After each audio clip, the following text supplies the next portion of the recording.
Welcome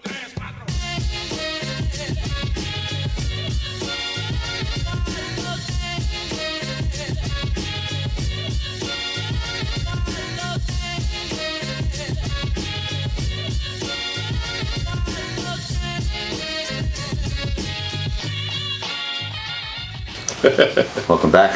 Welcome back. It's been a long time. Yes. So, welcome back to Grand Central Watch. We are excited to start the new season. We ended off last season at Gotham Bar and Grill. I hope you saw that video. I know we missed Will there, but now we're back here. I'm Steve and Will, and welcome to our channel.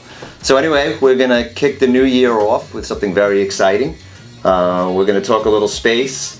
We're gonna talk one of the most iconic watch companies. The Omega Speedmaster. And it was a watch that Ed White himself actually wore when he did the spacewalk. The spacewalk, first American spacewalk. This one that we're going to talk about today is the first edition. This is the 105-003-63. So it came out in 1963. So the one that Ed White actually wore was the -64 that he wore in June 1965 when he did his spacewalk. So that one was 1 year after this one.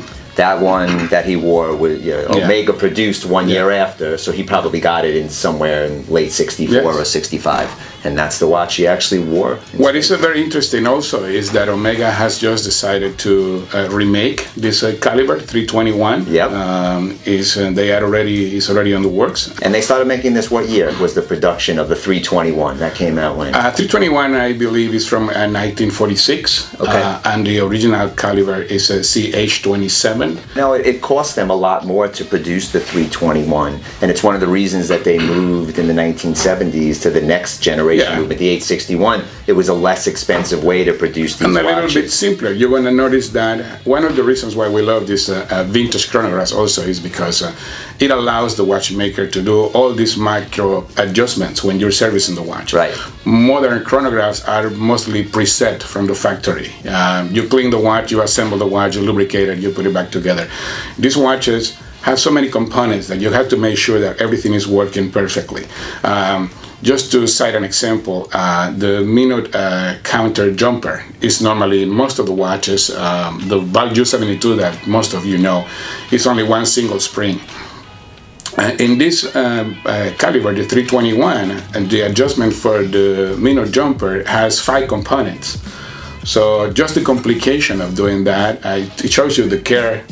And it also has the regulating pins of the watch. It has 2 little arms that protects the hairspring from getting entangled when you hit the watch, when the watch receives an impact. We have so many modern watches that come back for service most of the time because the hairspring got cut with the regulating pins, right? It happens all the time. All the time. Well, this watch has something there to prevent that. And the watch was designed for race car drivers. It wasn't designed for space. They never really said, let's put a watch with a tach meter on it to go out into space. That's something that I was asking this morning the guys, why is not the Constellation the watch that took over the space, right? Totally. Why the Speedmaster? But Luke was telling me that most of the astronauts in the past, they were normally jet fighters, right? Pilots. Right. And they love speed and they love this kind of action. And nowadays, astronauts, we have the view that they are more scientists than just pilots, right? Sure. But back in the day, it was totally different. The watch did go into space and they started using it. Like I said, Ed White, did his spacewalk in 65, and they had plenty of opportunity to change the style, to get rid of that tack bezel, but they didn't. They kept it, which is, kind of an iconic way to look at something that, they stuck with that style, and today they're reproducing the watch. But that's what makes this watch very, very interesting, is the fact that it's the first watch ever tested and approved by NASA. Right.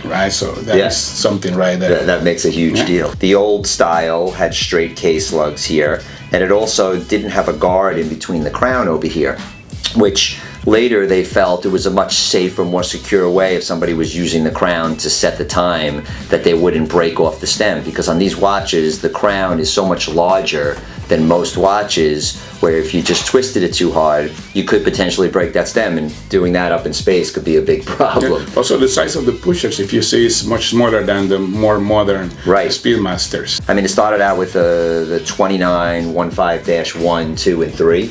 And those were the original ones, where they say that there were maybe only, I don't know, 1,000 pieces or something made of those earliest models that would still exist today in original condition. Yeah. And then they went to the 2998, was I believe the next generation. And they also did -1, 2, 3, and 4.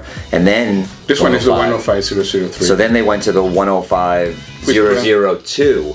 But it prevented the 105-0012, which is the watch that was approved for everybody else. Exactly. So there were so many different models that came that was still using the straight case lugs here. Yeah. What impresses me is what is inside. You know, I know you love the whole history about the watch and how the watch looks with its lugs, and but I like the movement inside. And as I said, you know, the fact that this movement is going to be remade soon. Sure.